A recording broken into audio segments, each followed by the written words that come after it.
Merci de votre fidélité. J'enregistre cette vidéo à quelques jours de Pessah. Je pourrais presque dire à quelques heures de Pessah. Et en effet, samedi soir, nous allons commencer le Seder, nous allons lire la Haggadah. Et dimanche soir, dans le Judaïsme en mouvement, eh bien, nous allons lire également la Haggadah tous ensemble. Et quand je dis tous ensemble, non seulement à partir du regroupement des rabbins de GEM et aussi des présidents de Judaïsme en mouvement, mais aussi tous ceux qui vont se connecter. Vous voyez que même dans notre malheur du Covid, on ne peut pas se réunir les uns avec les autres, il y a quand même un bien qui en sort, puisque de par le monde, des personnes francophones vont pouvoir suivre notre Seder de Pessah. Comme quoi, dans même ce qui est de plus négatif, il y a aussi du positif. Et donc, on peut se satisfaire aussi de ce côté positif. Justement, ça sera un peu le sujet du commentaire que je vous propose sur la Haggadah de Pessah. La Haggadah de Pessah, c'est le récit que nous lisons le soir, donc samedi soir et dimanche soir. Et dans cette Haggadah de Pessah, il est notamment mentionné les 4 enfants, Arba Banim, qui chacun ont une question. Ah, la question juive, c'est si important. Non seulement la question juive à la manière de Sartre, mais aussi que le juif et la juive se posent des questions. C'est vraiment typiquement l'expression de la foi d'Israël. Lorsqu'on voit un texte de Torah, on dit pourquoi c'est écrit comme ça, on aurait pu écrire autrement, etc., etc.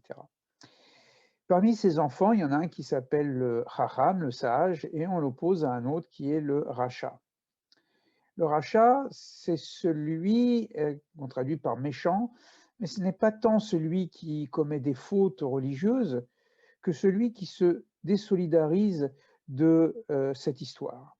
En effet, il dit dans sa question, quel est ce culte, Ma'avoda azot lachem, quel est ce culte pour vous? Et la tradition reprend lachem velolo, pour vous et pas pour lui. Autrement dit, il ne se sent pas concerné par cette histoire. Il n'est pas solidaire de l'histoire d'Israël.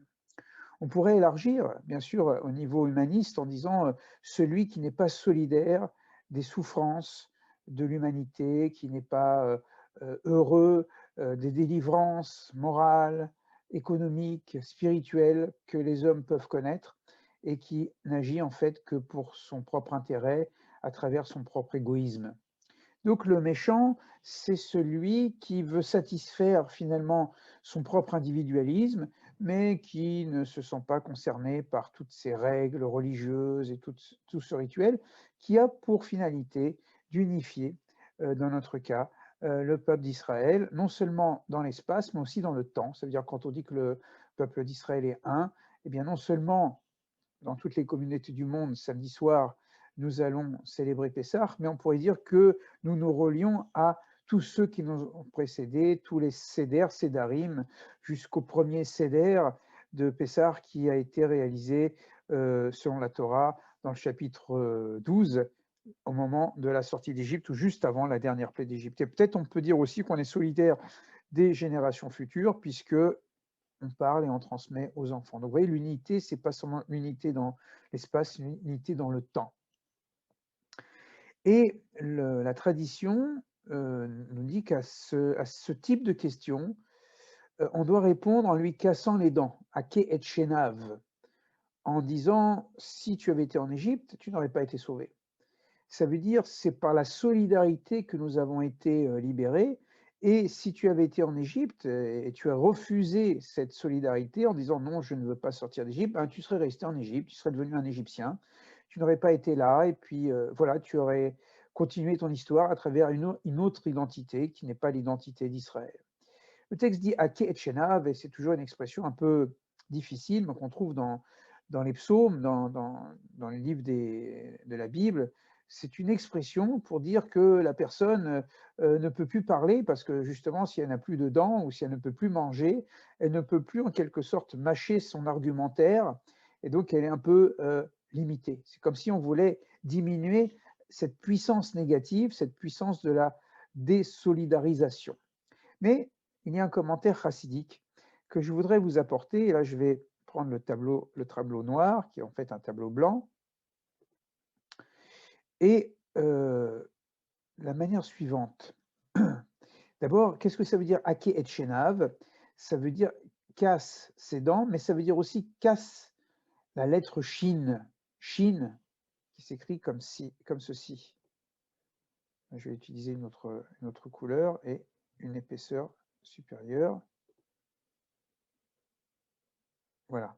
Je vais utiliser voilà, la lettre Shin, la lettre Kof, lettre Resh. Là, j'ai écrit le mot sheker, pour ceux qui ne sont pas hébraïsants. Sheker, c'est le mensonge.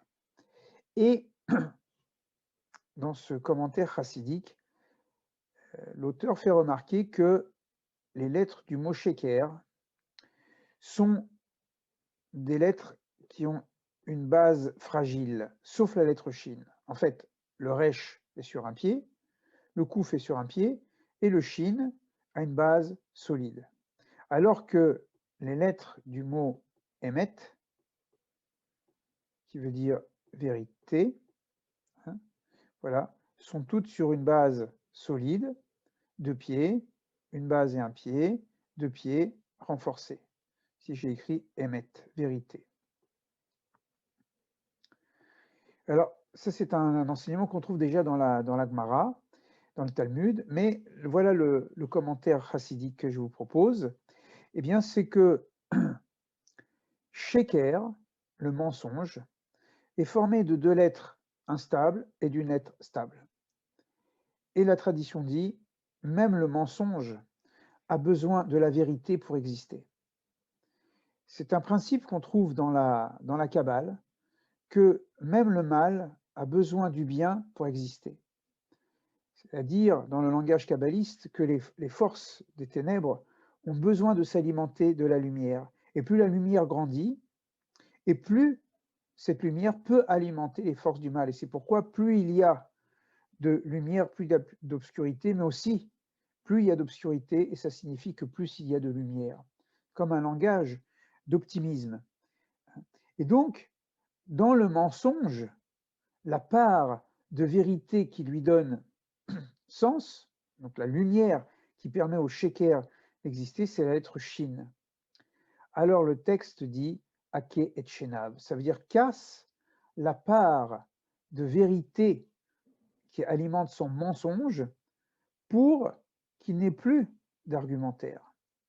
Donc il ne s'agit pas de casser les dents de quelqu'un, comme on dit dent pour dent, mais ça veut dire de trouver les arguments, la manière de parler, la manière de dire les choses, pour que celui qui a construit un discours de mensonge à partir d'un principe de vérité, c'est-à-dire qu'il n'y a pas de théorie qui ne soit construite sur une base de vérité, eh bien que cette base, cette source de vérité soit cassée, hein, Ake et Shenav. Voilà, comme ici, je vais mettre la lettre, je casse le shin. Voilà. Et qu'est-ce qui reste? Il reste car. Car, ça veut dire la froideur. Ça veut dire qu'il est refroidi dans son mensonge. Hein. Ce mensonge qui alimente sa ferveur de son idéologie, en quelque sorte, comme on trouverait des idéologies racistes, xénophobes, antisémites, etc., eh bien, de refroidir cette chaleur de l'idéologie pour refroidir son action et ses méfaits. Voilà, donc c'est une réflexion que j'ai lue en préparant la Haggadah de Pessah et je voulais partager avec vous. Finalement, il ne s'agit pas de faire la guerre sainte, qui n'est jamais sainte, mais simplement de trouver en nous-mêmes les arguments pour pouvoir désarçonner ceux qui combattent contre le bien, contre la morale, justement pour les éclairer, les affaiblir, les refroidir dans leur idéologie, mais peut-être pour les réchauffer dans une cause juste et vraie, celle de la paix, de la justice et de l'amour. Chag Sameach, une bonne fête de Pessah et à très bientôt. Au revoir.